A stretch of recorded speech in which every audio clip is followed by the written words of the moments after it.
it's mainly how social security, has been developed. And it's, in a sense, as a part of the risk coping mechanism, meaning that people always want to cope with risks in life. And of course, there are risks which social security can't cope with, but there are, of course, risks which social security can cope with. And it's mainly the financial risk in life cycle what social security has coped with. And historically, as you know very well, this kind of development starts with family support. And family support is still, for you and for me also, for us, one of the main risk coping mechanisms. We are going to rely on family if we have, or friends for any difficulties. And then we start to have something more by ourselves. First, we start to have some kind of the in-kind saving in case the money is not available or money system is not well developed. So we try to have some cattle or lands or nothing in kind, but which we can preserve. Then afterwards, if money is available and if money system is there, we start money saving. Banks or other, the more developed, the saving mechanism. And then, the private insurance started. And the mechanism is not normally compulsory, it's voluntary. So we have to be, make sure that there leads in principle no constant flow of money from one part to another, meaning no distribution in general. So you know very well about the private insurance. For example, if you buy some insurance product, they may ask your profile normally in detail. What is your age? What is your sex? In case of car insurance, what kind of accident you had? In case of the private health insurance, what kind of disease you have? Those are all risk factors private insurance company asks you because your contribution would be set based on this kind of risk profile. And there was another development on top of private insurance, social insurance. The most important aspect of social insurance is it's in principle compulsory. You may have maybe voluntary coverage, as a supplement to compulsory coverage, but it's in principle compulsory coverage. And normally there is standard constant redistribution inside, meaning that what you pay may not, or very, probably may not match with what you will get.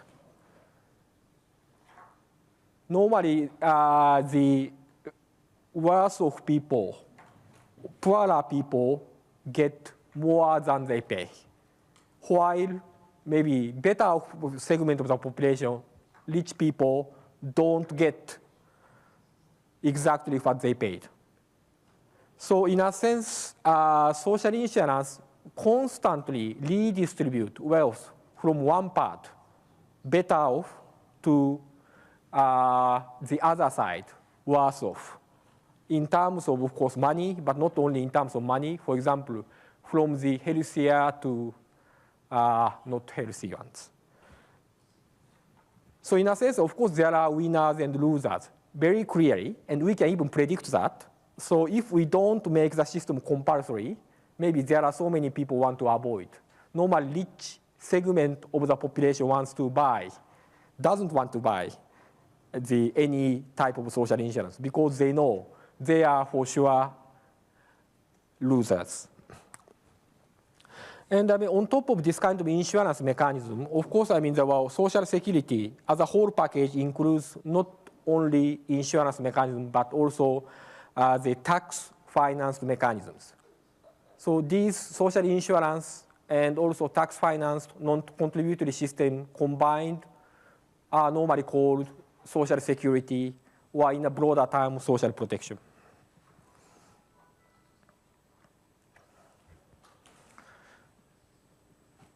So next one. I mean, social security or social protection covers whole life cycle.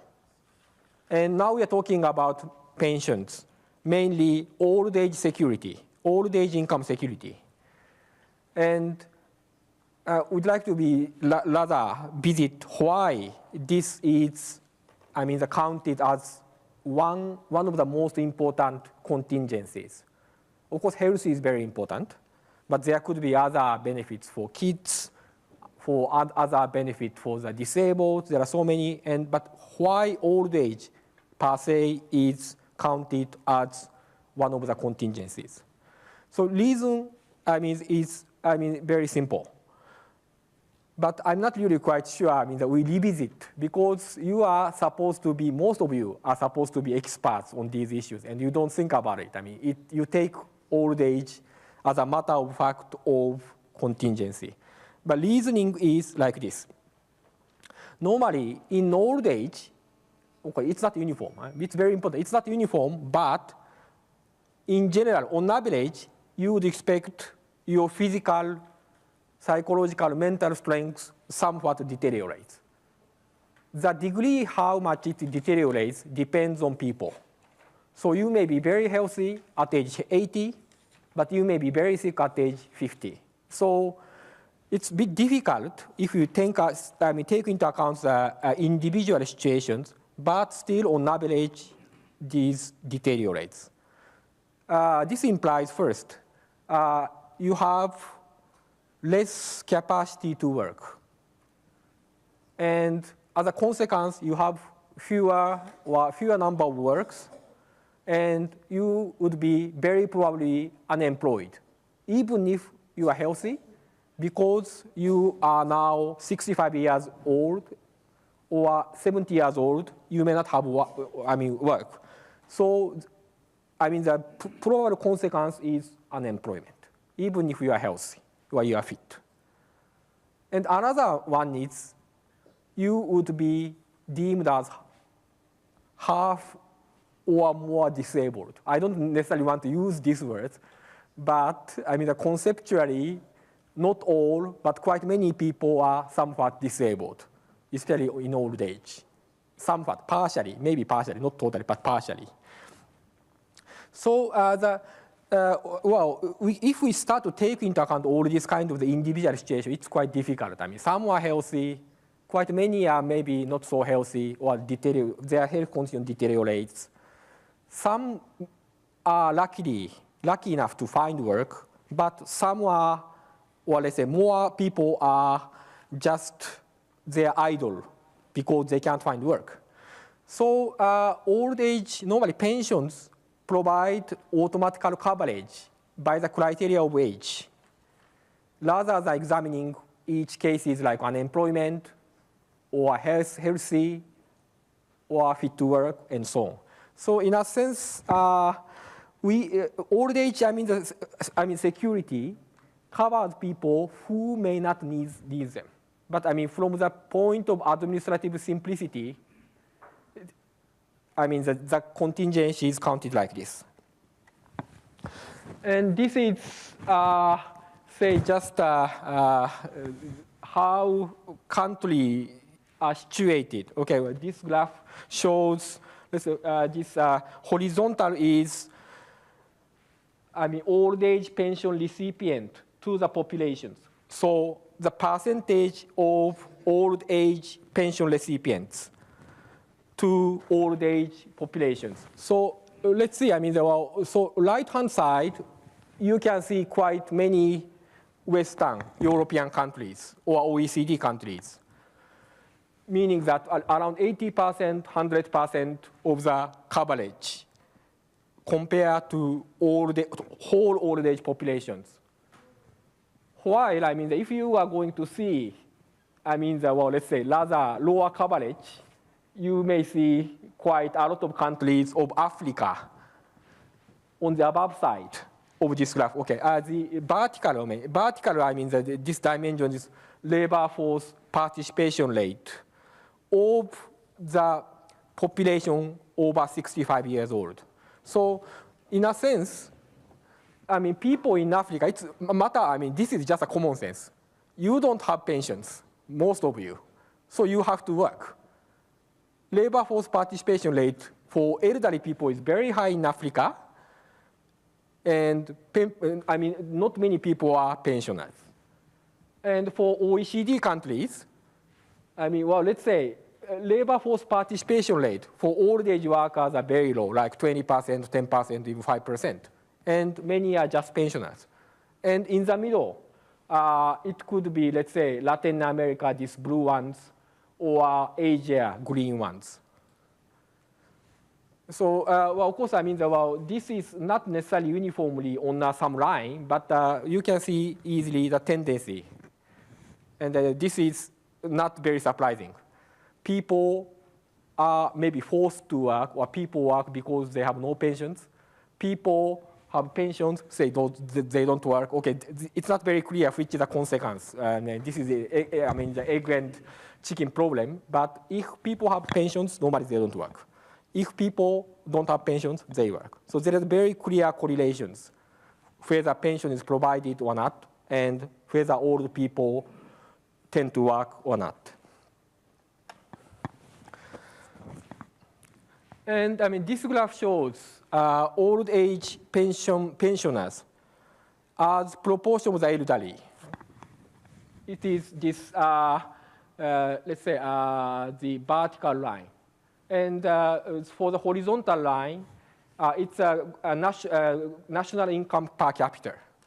So higher ones, if you go higher and higher ones, you can see high income countries quite, I mean, the, well, let's say, if it's a, let's say, light above side. So, I mean, the, well, pensioners are quite a lot, like 80%, 100%. And it corresponds to the country where they have higher income. And many countries with lower income, the percentage coverage of old age people under pension is very low. Well, of course, I mean, but we have to be also in mind that there are several differences between countries. Even in some countries with rather low per capita income, there could be high coverage. Well, I haven't, sorry, I mean, checked with all these kind of the high coverage countries, but I assume these are countries normally providing universal coverage based on tax-based or non-contributory pensions.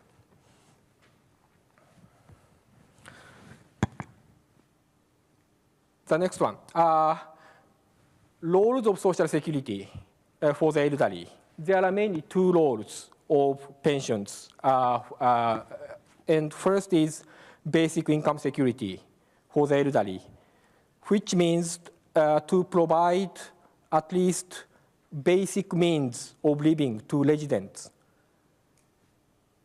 And this is a way of poverty reduction or alleviations. And benefit levels are often compared with the amount of social assistance and poverty lines. So in a sense, we measure the basket of basic needs, which normally comprise of food, clothing, energy, housing, and water.